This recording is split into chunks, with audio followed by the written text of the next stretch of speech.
Hello there, and welcome to episode 61 of Talking Asperger's with Andrew. My name's Andrew Marsh, and I'm autistic. I have Asperger's syndrome. I've known about that for the last 7.5 years, and I was diagnosed when I was 51. And that's brought great clarity to me to understanding as to why I was different growing up, which I was. I never felt as though I fitted in anywhere, be that home, school, with notable exceptions. Most of the time at school, I didn't particularly fit in. College certainly didn't fit in, and work sometimes fitted in.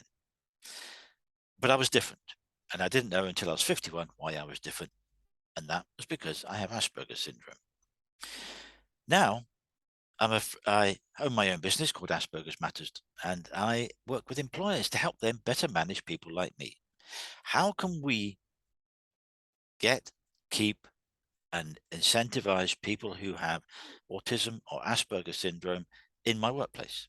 And that's what I do. I work with employers. I use my own life experiences of how would I manage myself? And then, yes, I am just one person with Asperger syndrome who's autistic, and everyone else on the spectrum is going to be different. I accept that. But there are some commonalities and some standard techniques that you can use to help those people be better at work by supporting them in the right environment. Little statistic for you. I'm not a great one for loads of statistics, but a little statistic for you. Read an article at the end of last year that said properly supported in the right environment, people with Asperger syndrome are up to 140% more efficient than their neurotypical colleagues. I want you to think about that, and I'm going to focus on the first two parts of that: properly supported in the right environment. Think about that just for a moment. And then hopefully you will say to you should be saying to me, screaming at me on the screen, going, but we support everyone in the right way in our business. Thank you for doing that. But if you don't, and for whatever reason, if you're not adequately, no, not adequately, if you're not properly supporting everyone in your business in the way that works best for them, not for you, not for your middle manager who's got one size fits all, that doesn't work. It's never worked, and it doesn't work now. And we're in the third decade of the 21st century. So let's come back to the point. Properly supported and in the right environment, as people with Asperger's syndrome are up to 140% more efficient than their neurotypical colleagues. As a business owner, as a business manager, why would you not employ people who have autism or Asperger's syndrome? I've just told you they're more efficient. They're properly supporting in the right environment. You should be doing that anyway. You wouldn't give someone in a wheelchair a desk at the top of a flight of stairs and say, when you can get up to the top there, everything you want's up there and you can do great work, if they can't get up the flight of stairs and there's no lift. You just wouldn't do that.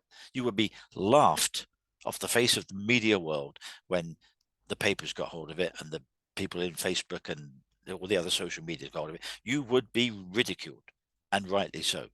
So why is it different for someone who's autistic? There is no difference. Properly supported in the right environment. That's where the Equality Act of 2010 comes in. And if you don't know what the Equality Act of 2010 is, I suggest you look it up very quickly, because it sets out an employer's obligations to be as inclusive as possible, not to discriminate against anyone for any reason. This isn't just talking about neurodiversity. This is anyone for any reason. But what you do as an employer, you think is, okay, I have this person. Let's call him me. Let's call him Andrew. I have Andrew. Andrew's going to come and work for me. What do? Do we just stick him on that desk over there, hope that he fits in with it, and off he goes? Well, my representation of Asperger syndrome means I am sensitive to light and noise, loud noise, bright lights. So sitting me right next to the window with the sun blaring into it might not be the best place to put me. In fact, it wouldn't be, unless I had control of the blind and I was able to keep the blind down or turned so that the blind was shut, so that it was not as bright for me. Now that might make it dark for everyone else. So you've got to get a balance. But what would work Better for me is finding me a quiet place, a less bright place. And if that means you have to take out of the ceiling 2 overhead strip lights and give me an angle poised lamp, cost you £50, £40, £30. You would do that, wouldn't you, as a business owner? To get the best out of Andrew, we need to invest £30 in him being here as an employee. You would do that. He said he was sensitive to noise. Well, let's not sit him next to the printer that's going to be going click, whir, click, and all sorts of other noises, and people swearing at it when it jams. Doesn't help. That's not going to work. Don't sit them next to loud Bob, who's got a really loud booming voice. He's a really nice bloke, but he's on the phone half the day and he's booming loud. That's not going to work. Or don't sit them next to the person who bangs really heavily on their keyboard. And there are people who, well, of my generation, who or older than me, who grew up with typewriters, and you have to hit a typewriter quite hard to get it to work.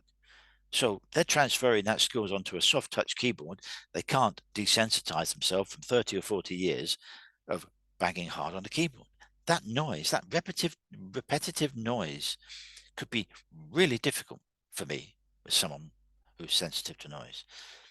So you would say, Andrew, we'd love to have you on board. You've got just the skill sets we're looking for. We've got challenges for you that would be fantastic for you and help us in our business. What can we do to help you work better? Accepting that what you do for me might be different from the person that's sitting next to me or the person or someone else in the department. Leadership in the 21st century is about finding the right way to support every one of your staff in the right way so that they can be effective, authentic, and good at their job. Because if you have a one size fits all, let's suppose your manager likes to send out a 20-page email on a Monday morning. This is what I want you to do this week. That might be fine for some people.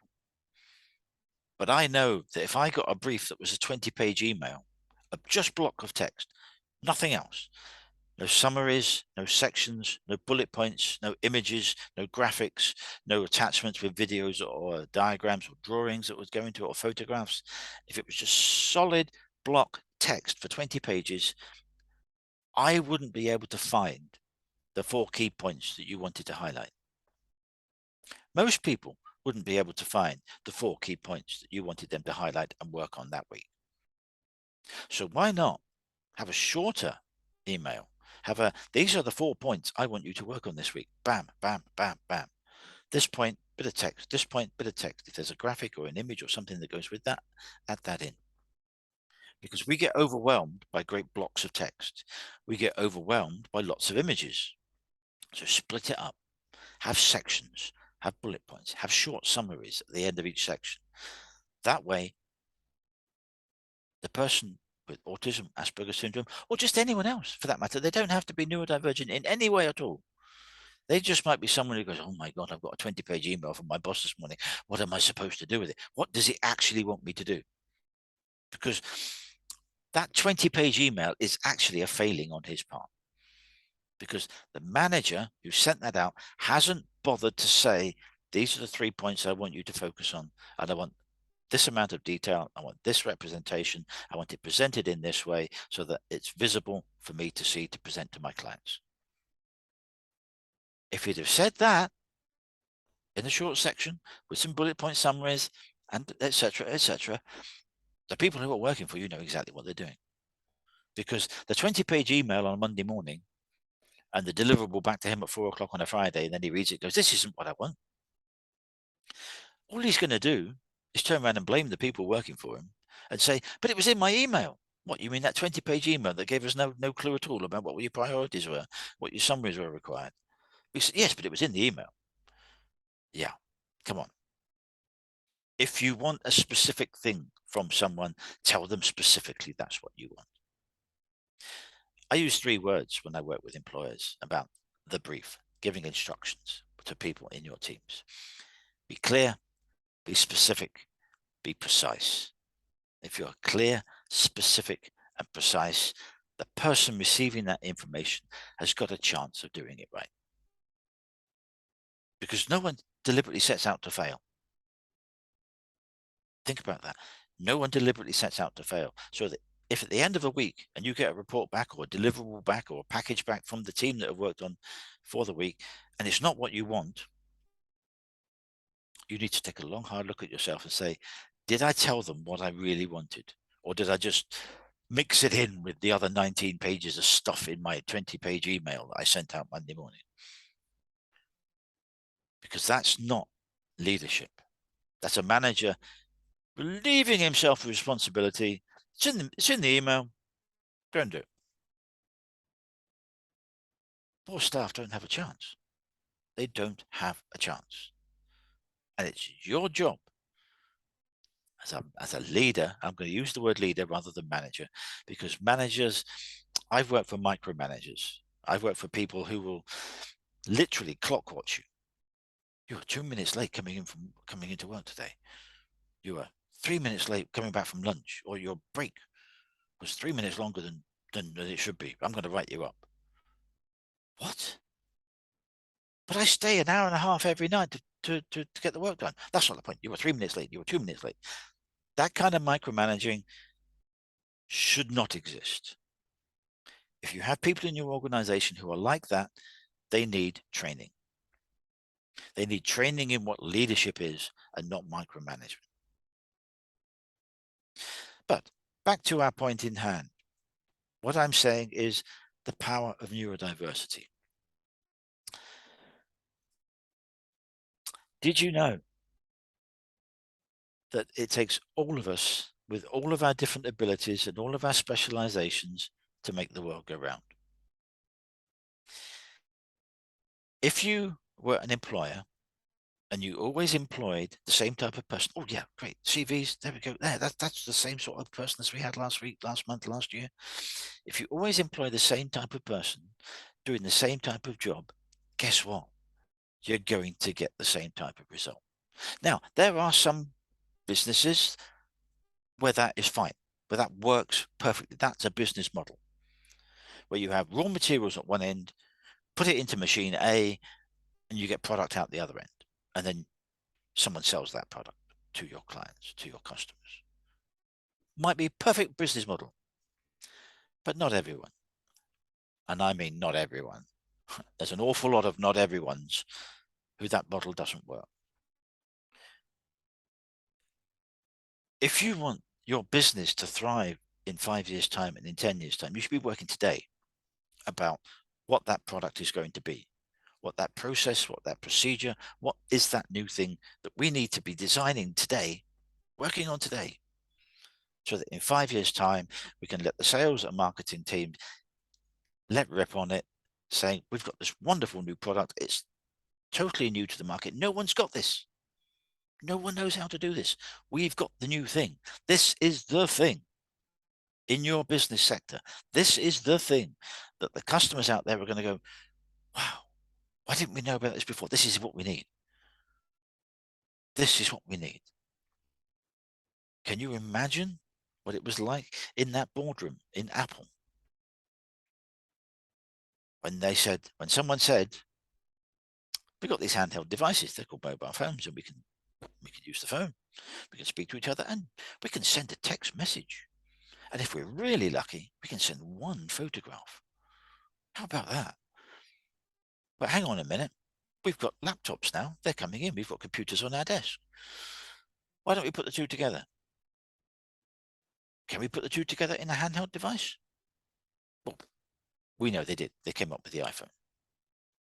And at a moment in time, they changed the way we communicate with each other around the world. One product changed how we can communicate with each other around the world. We can send emails, we can send videos, we can send text messages, we can send Word documents, we can send Excel spreadsheets, we can send anything we want to. Anything that we can create on a computer, we can send to someone around the globe whether they're in Nepal, whether they're in South America, whether they're in Russia, whether they're in New Zealand, whether they're in New Guinea, whether they're in Equatorial Guinea, providing they have the infrastructure, the internet capabilities, you can do that from your handheld device. How much money was saved from companies who had half a dozen offices in the UK, a London one, an Exeter one, a Manchester, Birmingham, Newcastle, Glasgow, Aberdeen. There's about 7. Monthly meetings. Do you send 6 of those people or people from those 6 offices to one of the offices to have a meeting? There's flights, there's trains, there's coaches, there's mileage, there's hotels, there's accommodation. That's a big thing. You can do it exactly as we are doing this now over Zoom or other platforms. There are other platforms out there that do exactly the same sorts of thing as we are doing now. As I'm talking to you on a computer, and we can have multiple people on it. You can have hundreds of people on them if you want. But just think about your monthly directors meeting from all your regional directors. Just think how many thousands of pounds you save by doing it on this machine. You do that 12 times a year, you've saved an awful lot of money. Tens of thousands of pounds. And those tens of thousands of pounds could be used to pay your staff better. Give them some incentives, give them some rewards for the work that they do. Don't only just keep it for the directors and their pockets. They earn their money, but you've got to share the wealth and cascade that down to the staff. Because otherwise the staff are going to realize, hang on a minute, all the bosses are getting all the money, they're getting all the reward, we're doing all the work. And people will leave, and the good people will leave first. Power of neurodiversity. It's about finding that next thing. It's about having people who are free thinkers, who are not restricted by normal linear thinking. They say that people like Leonardo da Vinci, Nikola Tesla had Asperger's syndrome. We don't know for sure, but they could have had. And they were free thinkers. Tesla, if you are using electricity in your daily business, in your daily life, you can thank Nikola Tesla. He may not have discovered it, but he certainly found out how to use it. Leonardo da Vinci was an inventor. He was an artist. He was a sculptor. He was a geologist. He did hydraulics. He did fluid mechanics. He did engineering design. He designed the forerunner to a tank 300-400 years before we got tanks at the beginning of the 20th century.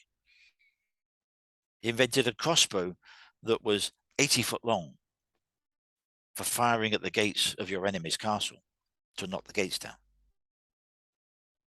So many things. He'd almost discovered the circulatory system of the human body 100 years before Harvey did. He was a genius because he thought about, what if we did it this way? What if we looked at this from a new perspective? Asking the what if questions, not be fettered by this little bit of thinking like that. Open your horizons to see what you can do.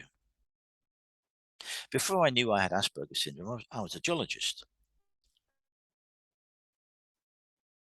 And once I got some experience behind my belt, I was occasionally sought out by my clients and by other engineers. I said, oh, let's get Andrew involved in this because he'll come up with some ideas.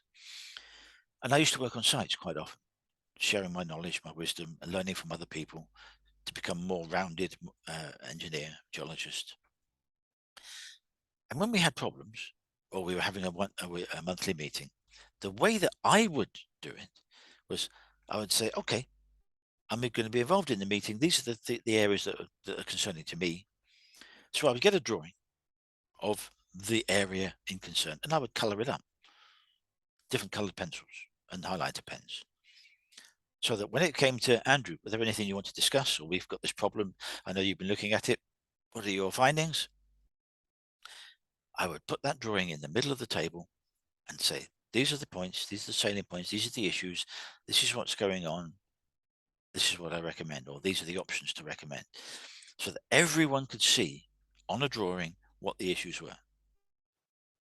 And everyone then would get input about what the situation was and how it affected their branch. It might be structural engineer, it might be a drainage engineer, it might be a civil engineer, a roads engineer, the whole team, so that everyone was able to express their concerns or their options and their solutions to problems. And we would then see how it all affected everyone else, so that the boss could make an informed, grounded, rounded decision. Sit the right people around a table and have a drawing. That's how I used to do it when I was a geologist, because we're very visual. We tend to be very visual people, autistic people. So I like to see something. I like if it's tangible and I can hold it, even better. I when things didn't go as expected on site, it was usually a ground related issue. Well, that would be me. Andrew, go out and have a look at this, find out what's going on, come back, give us a recommendation. And so I would go out to site, and typically there would be 2 or 3 or 4 people standing around a hole in the ground with a machine driver sitting there having a fag, going, is someone going to tell us what to do with this thing, because we need to get a move on?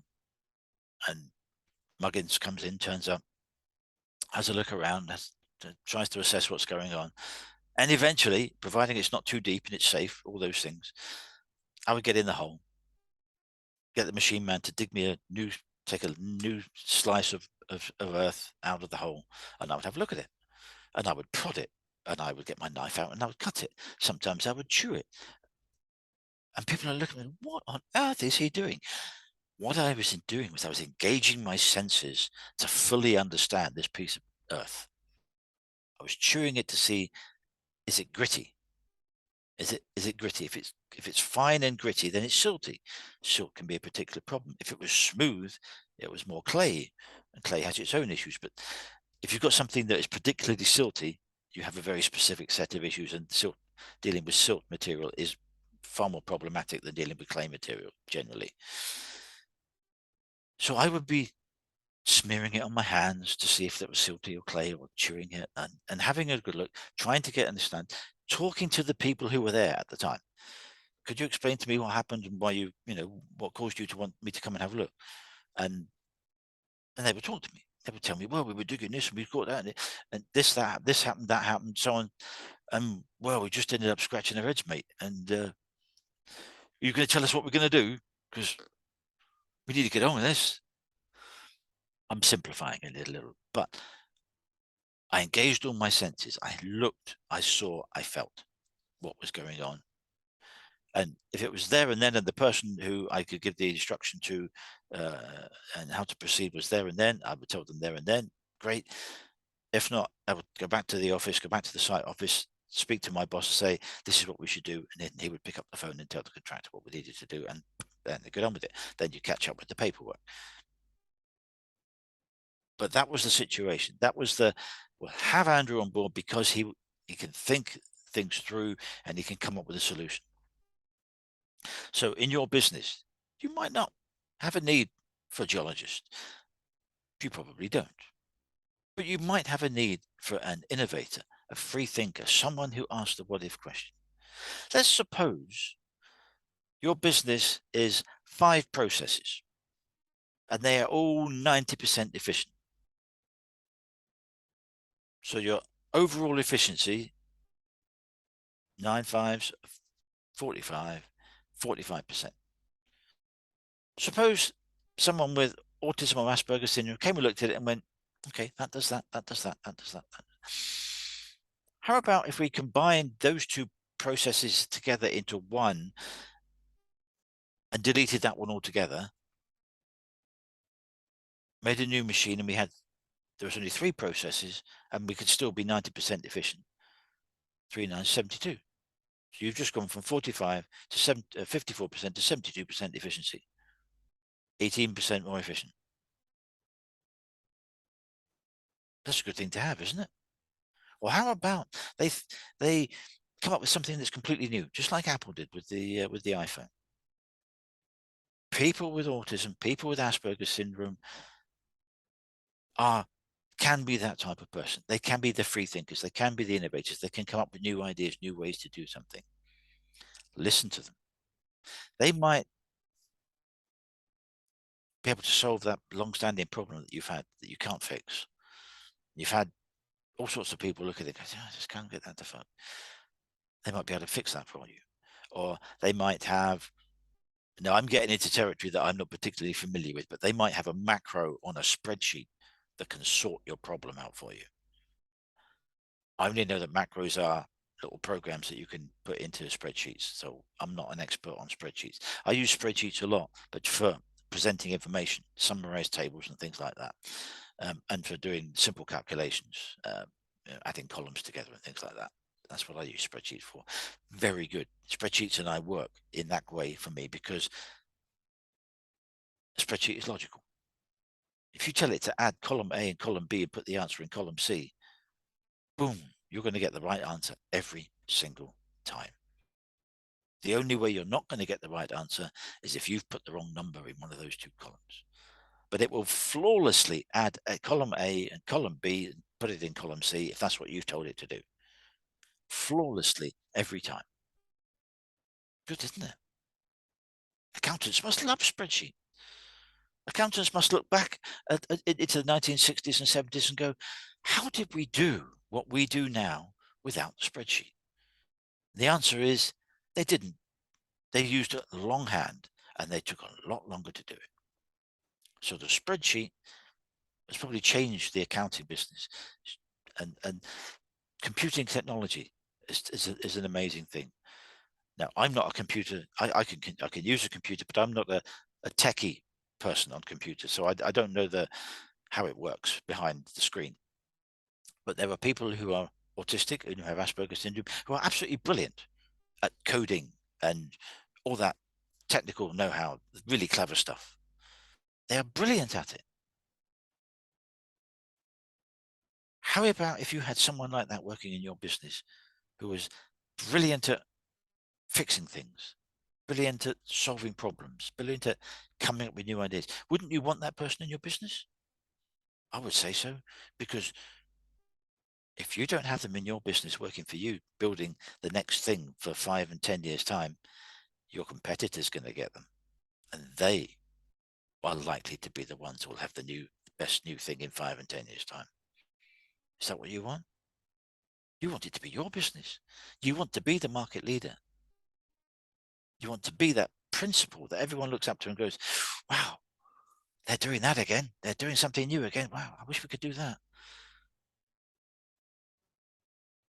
Look after your staff well and get the best.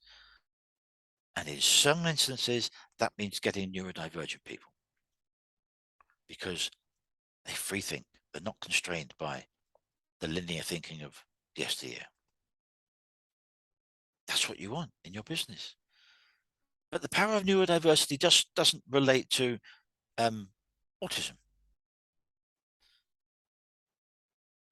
Power of neurodiversity could be people who are OCD. Can you imagine if you were a planner or a programmer organizing 25 staff and all their holidays and organizing their work schedules and their planning over the year? Imagine if someone who had OCD was given the opportunity to do that and had the tools in the program to do that.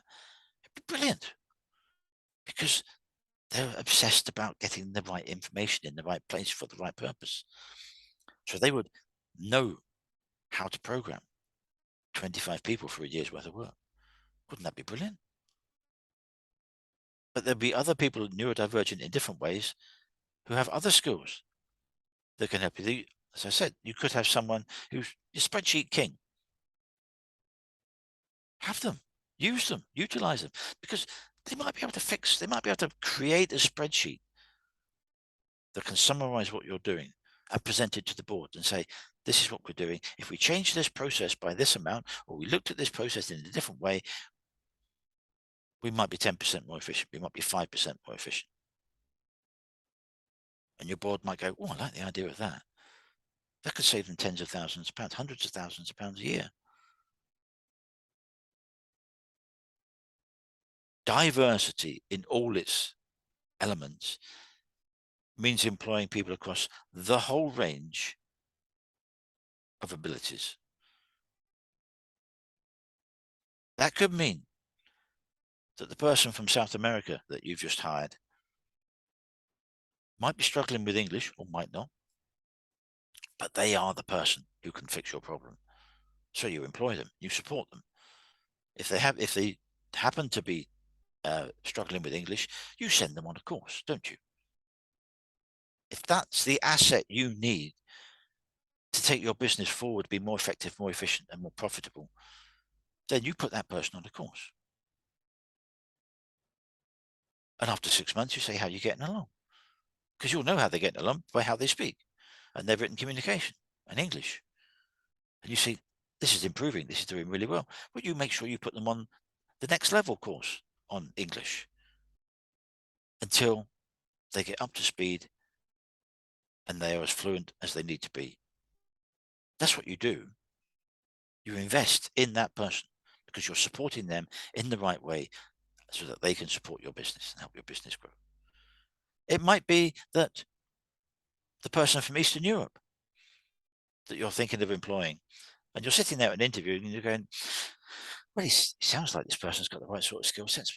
And something in the back of your mind makes you go, do you know what? We've had this problem with such and such a device or product or process.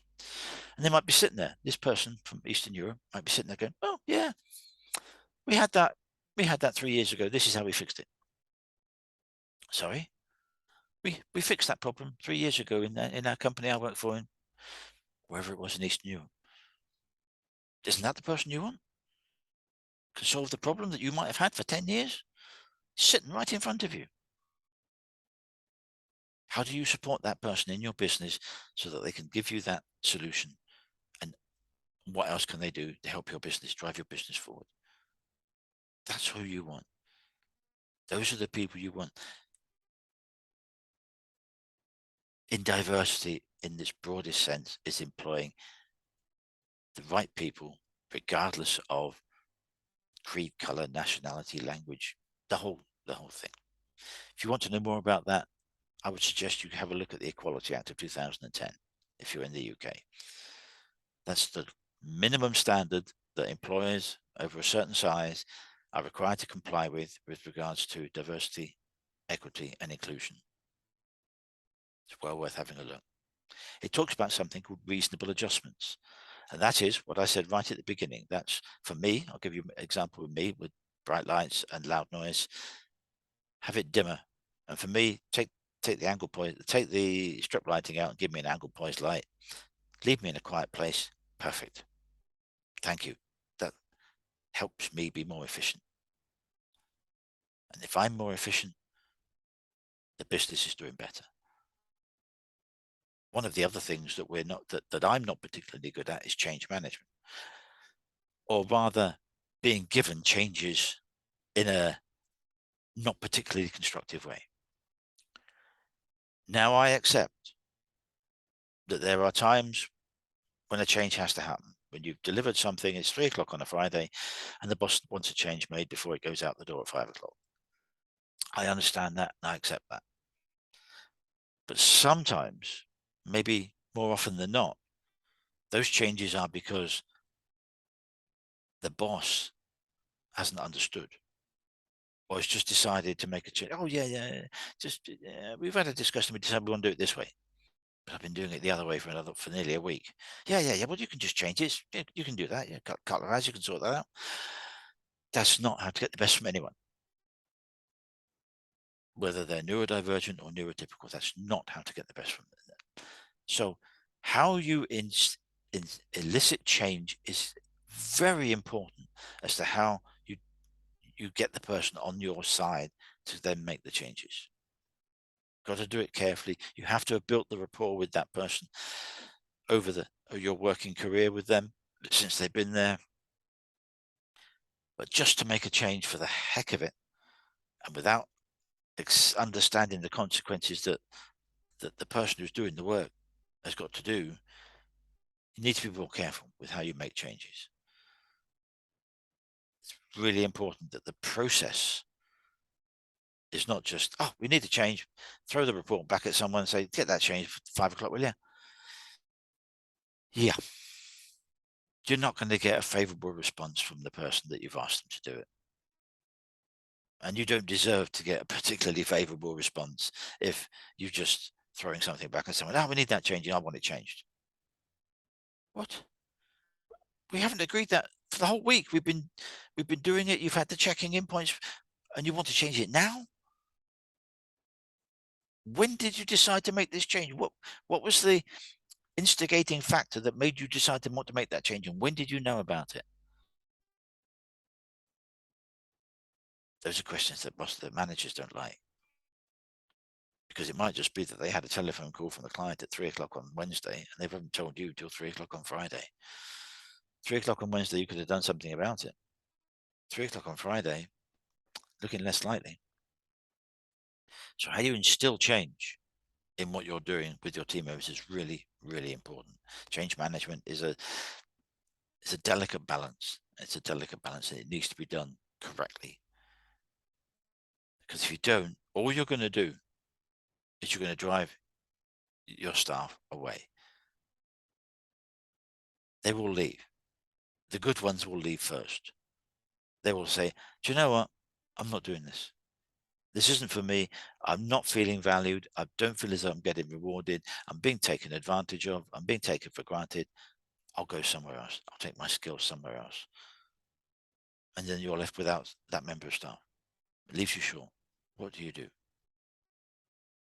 So change management is really important. Got a bit off topic there, but that's important. It's really important as to how we do change management. But so the power of diversity, the power of neurodiversity is finding the right person for the task and supporting them in the right environment. I was at a networking meeting this morning and I was talking to someone and I gave them that statistic, about 140% more efficient. And they looked at me and said, well, why wouldn't you support them in the right environment? And I said, yes, exactly. Exactly. What they don't have to be, it doesn't have to be anyone who's neurotypical. It doesn't have to, but any employee that you have, it could be someone who's dyslexic. And the way that they manage their dyslexia is to have a colored sheet. If you get for some people with dyslexia, if you have a colored sheet and the color will vary according to the person, and you put that colored sheet, the sheet of plastic, over the text that they're reading, they can read it perfectly because it effectively stops the letters and the words from jumbling and moving around the page. So would you spend £2 on that sheet so that that person with dyslexia can work effectively and efficiently in your business? Of course you would. Of course you would. You wouldn't think twice about not doing it. So if you've got someone who has dyslexia and they need a sheet of purple plastic to put over the screen or over the book that they're reading or over the report that or the email that they've had from their boss so that they can read it and understand it, you would do that. You would do that. Problem solved.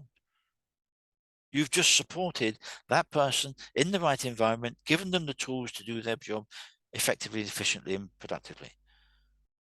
All for a £2 piece of coloured plastic. Probably less than that. If you have dyslexic people, there are solutions. That is one. There are others. But talk to the person. Talk to the person. Have that discussion with HR and the person say, how can we help you? How can we help you be more efficient in our business? That's your leader's objective. And if you have 10 people in your team and you need to make sure that you do that individually for each of those 10 people, and the way that you manage them is 10 different ways, then that's what you do. You don't do a one size fits all because you might catch two of them. What are you going to do with the other 8? They won't have understood what you want them to do. They won't deliver what you want them to do, and you're left with the problem at 4 o'clock on a Friday because they haven't done it right. They haven't done what you wanted, but what you wanted wasn't able to be done because you haven't communicated that in the right way. That's the key thing, communicating in the right way for each individual person. So if you have a team of 10 people, you may have to have 10 different strategies for how you manage them to get the best out of them. That's your job. That's the leader's job. That's what you want. You have to be able to fit to each member of staff to get them to be the effective best in your business. So the power of diversity, the power of neurodiversity, is the ability to bring free thinkers, innovators into your business. If you're a manufacturer, I've often asked this question. People say to me, well, where would you put someone who is autistic in the business? Well, it depends on their skill set, their strengths, and it depends on the nature of your business. But all things being equal, let's just suppose you're a manufacturer, you make things. I would say the best place to put someone with Asperger's is in the research and development team so that they can work with other skilled engineers, designers to say, maybe we could come up with this. We're looking at inventing something new, something innovative that we could take to the market in 5 years' time and be the market leader, be the trend.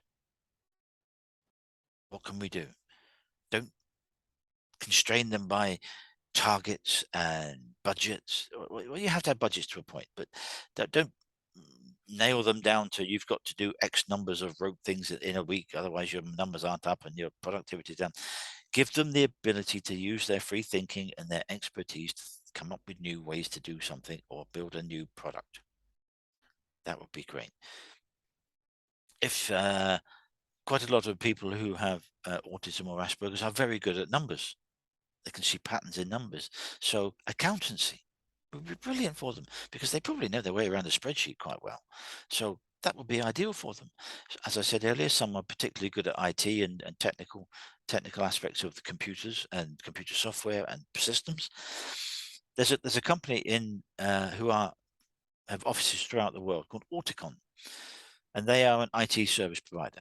They provide IT services to external clients, and every single one of their IT consultants has autism or Asperger's syndrome.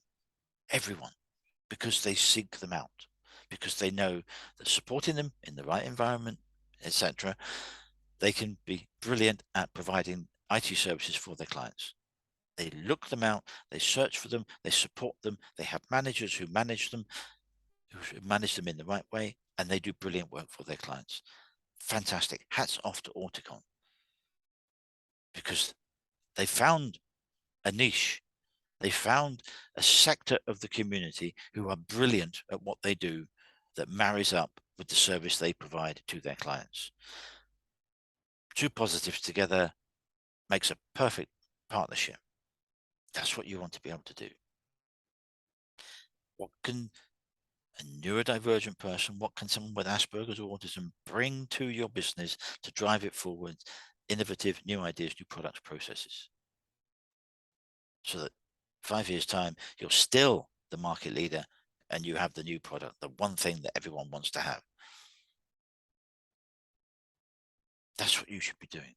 That's what people who are neurodivergent can bring to your business. It may be that you have a production line and you have a number of processes that are doing the same thing all the time. This machine produces this product and it does the same action 10 times a minute, 60 minutes a day, 8 hours a day. It does exactly the same repetitive action. And the person at that machine needs to do X, do the same thing 10 times a minute for the working day. Now, some people with autism or Asperger's are ideal at repetitive tasks. That would be ideal for them because they understand what's coming from downline of them, upline of them rather. and they understand what's happening downline from the process that they've got, and they understand that their process is important because it produces this thing, this component of the product. And they will quite happily be there at their machine 10 times a minute, 60 minutes a day, 8 hours a day, doing that one thing. They will get distracted by the hullabaloo of what's going on around the workplace. Their focus is doing that thing 10 times a minute, 60 minutes a day, 8 hours a day. All of the time. Repeated tasks they excel at. Some do, some don't. But find the thing that works best for that employee and support them in doing it. You will be amazed at what they can do. We're coming to the end of our time today, but it's an important thing, diversity and neurodiversity in particular, because as I said at the beginning, if you always employ the same type of person doing the same type of job, you're going to get the same type of result. That follows. So if you want your business to grow, develop new products, new processes, new services, you have to have people in them who are thinking differently, who are wired differently, who can look at something and think, maybe we could do this a different way. Maybe we could improve on it. Maybe we could change it. Maybe we could do this. Maybe we could do that. You want the free thinkers who will challenge those norms, come up with new ways of doing something, new product, new process. That's what you want. Otherwise, you're going to be clunking along doing what you've just been doing it for the next 5 years and 10 years, when your competitor has employed the people with autism or Asperger's, and they've sailed away into the distance. They've got this new product, taken the market by storm, and yours gets overtaken. What do? Your sales plummets by 80% because that other company has employed the right people who are innovative and come up with new ideas, and they've taken the market right out from under your feet. Is that what you want? I know it isn't. You know it isn't. So invest in the right people to drive your business forward with innovative ideas and new ways of doing something. That's what neurodiversity is. So that's about it for today. Thank you very much for your time. And don't forget to keep a lookout on Friday afternoon for next week's topic that I'll post on LinkedIn. And please also look on my YouTube channel. All of the videos from my Talking Asperger's with Andrew sessions are on my YouTube channel. Take a look. They're a free resource that anyone can tap into, and it's all of the videos. So we're on week 61, so I will be posting this video on there tomorrow, so you can take a look at your leisure. If you like them, please do so. Like and subscribe. It helps my metrics and helps build my audience, and I'd very much appreciate that. But until next week, take care. Thank you for your time, and be well.